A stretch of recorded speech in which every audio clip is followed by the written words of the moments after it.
Halo mahasiswa peserta bimbingan pemantapan kemampuan mengajar PKM, selamat berjumpa. Perkenalkan, nama saya Dewi Devita sebagai tutor atau pembimbing mata kuliah PKM yang akan mendampingi Anda selama 8 sesi ke depan. Setelah mengikuti mata kuliah PKM, Anda diharapkan memiliki kemampuan untuk merancang dan melaksanakan pembelajaran bidang studi berdasarkan landasan ilmiah yang dapat dipertanggungjawabkan.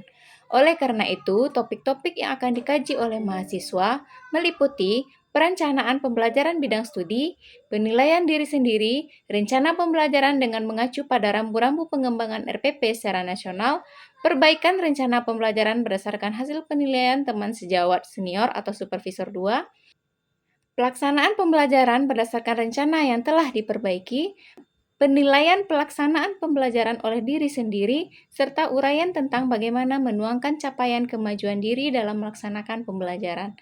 Adapun secara lebih rinci, kemampuan yang diharapkan setelah Anda mengikuti mata kuliah PKM ini adalah 1. Mampu dalam mempersiapkan pembelajaran termasuk mengenali karakteristik dan kebutuhan belajar peserta didik. 2. Mampu menyusun rencana pembelajaran dengan menerapkan prinsip-prinsip pembelajaran dan keilmuan bidang studi yang diampu. 3. Mampu melaksanakan pembelajaran secara efektif dengan menerapkan keterampilan dasar mengajar dan mengacu pada rencana pembelajaran yang telah dibuat. 4.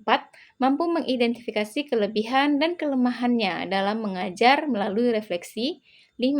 Mampu memperbaiki tindak penyelenggaraan pembelajaran berikutnya dengan memperhatikan hasil evaluasi pembelajaran yang telah dilakukan sebelumnya.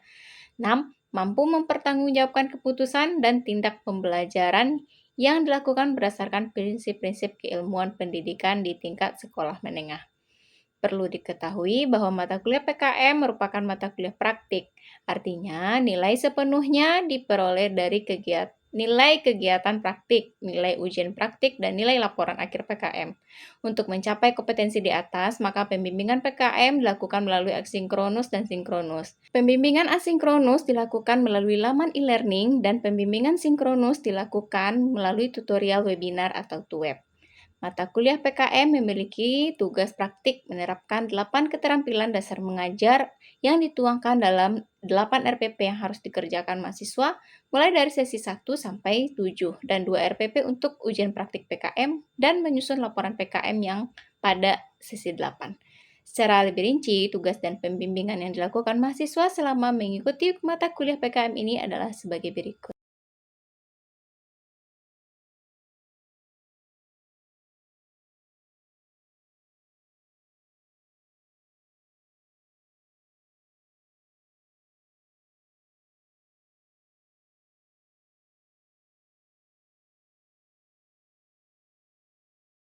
Oleh karena banyaknya tugas yang harus dikerjakan, maka mahasiswa wajib mengikuti bimbingan PKM secara asinkronus dari sesi 1 hingga sesi 8 secara penuh, serta sinkronus pada sesi 1, 3, 6, dan 7. Jika tidak, maka akan tertinggal mengerjakan tugas praktik dan otomatis akan mengurangi nilai mata kuliah PKM. Proporsi penilaian pada mata kuliah PKM adalah P1 30%, praktik pembelajaran diambil dari sesi 1 sampai sesi 7, P2 40%, ujian praktik PKM, dan P3 30% yaitu penilaian laporan PKM. Perlu diketahui, mahasiswa yang dinyatakan lulus mata kuliah PKM jika mahasiswa minimal mendapatkan nilai B.